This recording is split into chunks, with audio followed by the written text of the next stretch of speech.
Welcome to news అడ్డా. ఇక GHMC ఉన్న పేరుకే ఉన్న 100 వార్డులతోని నిన్న మొన్నటిదాకా కొనసాగిన జిహెచ్ఎంసి ఇక 3 ముక్కలైంది. ఆ 3 ముక్కలైన జిహెచ్ఎంసి పరిపాలన కూడా ప్రారంభమైంది. హైదరాబాద్ నగర పరిధిలో వికేంద్రీకృత నగరపాలనను బలోపేతం చేయాలనే లక్ష్యంతో తెలంగాణ ప్రభుత్వం తెలంగాణ కోర్ అర్బన్ రీజియన్ పరిధిని 3 మున్సిపల్ కార్పొరేషన్లను ఏర్పాటు చేస్తూ ఫిబ్రవరి 11వ తేదీన ఉత్తర్వులు జారీ చేసిన విషయం మనందరికీ తెలిసిందే. అప్పటి నుంచి మార్చి 31 వరకు ఉద్యోగుల వేతనాలు, ఇతర ఖర్చులు, బిల్లుల చెల్లింపు వంటి అంశాలను జిహెచ్ఎంసి ద్వారానే నిర్వహించిన పరిస్థితి.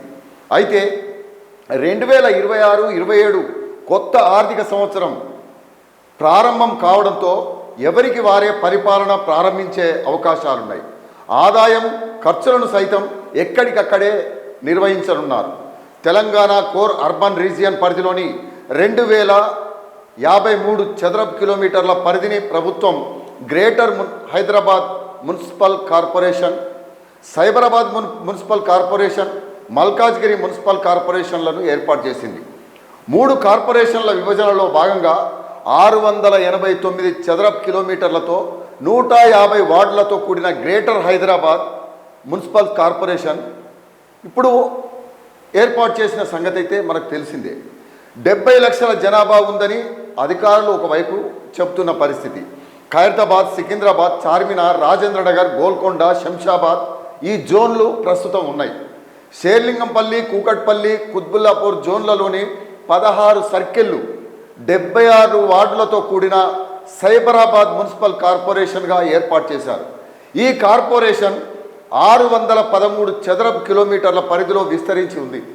31,11,000 జనాభా ఈ పరిధిలో ఉంది.